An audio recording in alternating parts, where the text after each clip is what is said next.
Hi guys, and welcome to Trucking Along with Kearsey. That's me, your positive voice in trucking. If you've considered becoming a trainer, no time like the present to do it. I've been both a T&T team trainer. I did that for 4.5 years. I did actually team for 18 months straight without any kind of...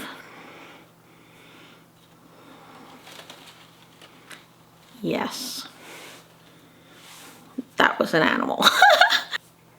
But I did team train for 18 months straight without taking any solo time in between.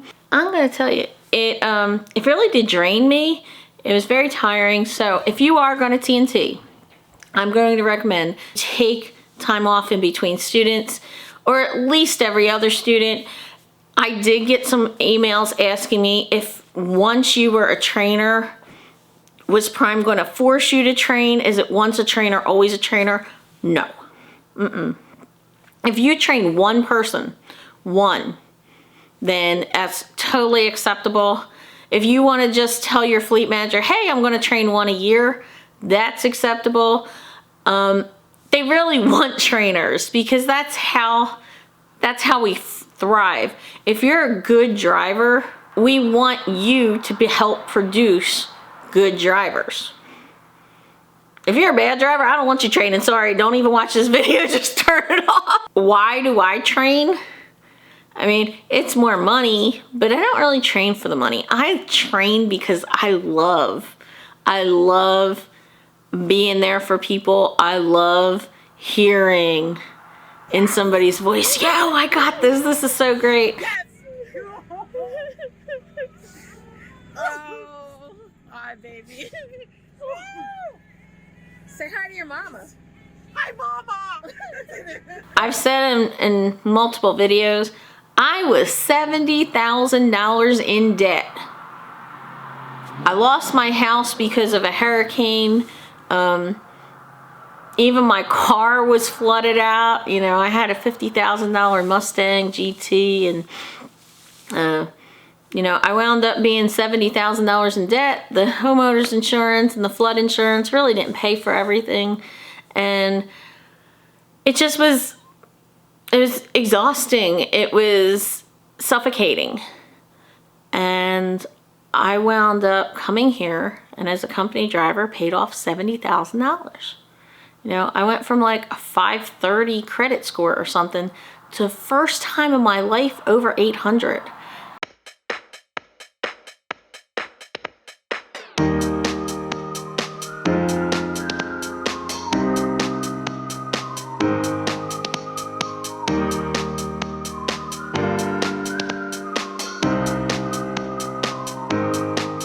Train because you want it. Is there good money in it? Absolutely. Absolutely. And people will ask me, well, as a company driver, what does it work out to? And I have a friend that did PSD, and we sat there and we added it up, and for all the time that he had PSD, it came out to 82 cents a mile. That's pretty good because of the way the bonuses and stuff work out. And if you watch my other video about the breakdown of leasing, then you know that's pretty comparable to what lease people are doing. But as a T&T trainer, it can be really hard because you're supposed to sleep while that person's driving. And it's really hard to do that.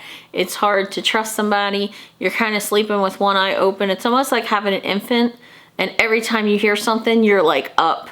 And you know, you hit a bump, you feel the truck slowing down, you feel the truck going around curves or making turns, that sort of thing. Like when I sleep, I want the curtains open because I want to be able to hear them. I don't want to just close my curtains behind the seats and like close off the bunk area. I usually want my students to close the curtain when I'm driving because I want them to sleep as well as possible.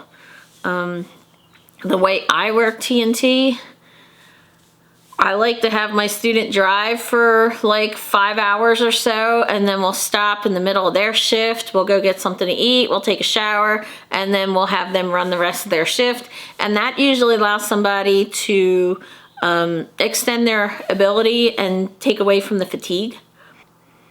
But in TNT, it's hard to teach somebody while they're driving, because they're like this in the beginning and they're concentrated so much around you, so they're not really listening to you. And then it's hard to teach while you're driving, like me, while I'm driving, because then they're exhausted. They just drove a shift. So I try to do the teaching in the middle of their shift when we're going for, go to get our food and relax a little bit. But it's really important to make sure that as a trainer, you teach. Make a list, make a curriculum. Something that Prime's going to do that I'm kind of excited about is right now on the phone app as PSD instructors, we have to do evaluations on each student before they can even be scheduled for a test. So we have to sit there and document what we taught them. Supposedly that's going to come true for TNT also. I'm really excited about that because that means people are going to be held accountable. There shouldn't be anybody saying, I don't know how to fuel. There shouldn't be anybody saying, I don't know how to slide tandems, or I don't know why I slide in tandems. I don't know how to scan in paperwork. I don't know how to use the Qualcomm. I don't know how to use the GPS on the Qualcomm. I don't understand. There's so much to this job, and it annoys me when trainers don't do their job. I've had people say to me, well, you don't know anything about leasing because you're a company driver, so keep your mouth shut. Now, guess what? I'm a trainer, and I'm going to train somebody to be whatever the heck they want to be. So I made it a point to find out about leasing and read the contracts and go to the head of the claims department and find out how the insurance works. And yes, I've done that. I have. And if you haven't and you're a trainer, shame on you. If you're a trainer and you didn't go to a company fleet manager and ask them, hey, how does this work when your company, because I have students and they might want to be company one day, well, guess what? Shame on you. If one of my students wants to team lease, I'm going to teach them how to team lease. And if one of my students wants to be a solo company driver, I'm going to teach them that. I'm going to teach them everything that they need to know in a short amount of time. And guess what? Then I have my packets.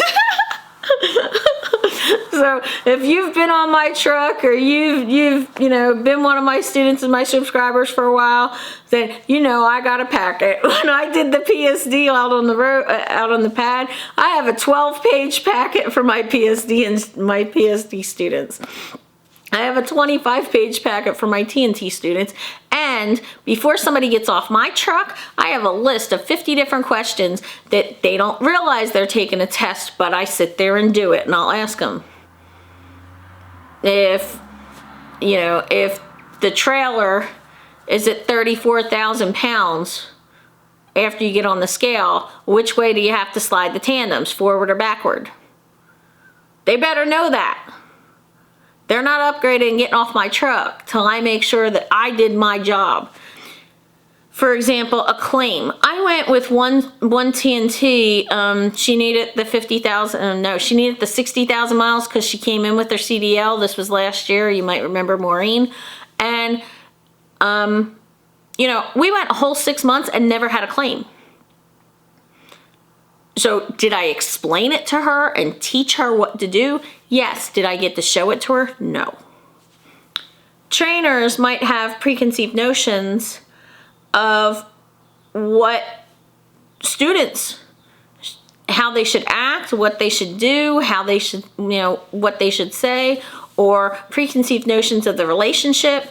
Like, some people are really outgoing like I am, and they're people, and you can get along, and then other people are just like standoffish and they don't want to talk, and it's just kind of like, this is business and we're not going to discuss anything else. I don't want to laugh with you, and that's great. You don't have to be friends with everybody. And some students come in and they expect a friend. And as an instructor, as a trainer, you can't always be their friend. I've actually told my students, I'm not your friend till you get off my truck. Then maybe we can be friends. Because once you get that friend thing going, now you put yourselves on even playing fields, and it can't be like that. The trainer still has to be in control. When it comes to PSD, taking PSDs out on the road, you really have to realize that they don't know anything. They don't understand truck stops. They don't understand showers. You have to teach them absolutely everything. You know, like even pulling the brakes.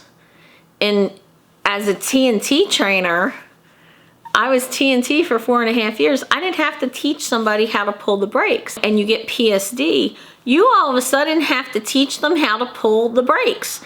And that sounds stupid, like, oh, you know, it's something you don't even think about anymore.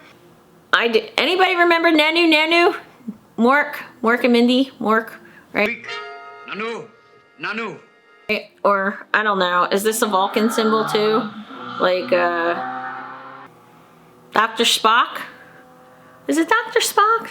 No, Dr. Spock was the, wait, that was the baby doctor author who used to write the books. Mr. Spock from Star Trek. Live long and prosper. So I actually take my hands like this, put it so that I'm grappling the yellow, and I use my thumb on the red trailer brake. That's how I do it.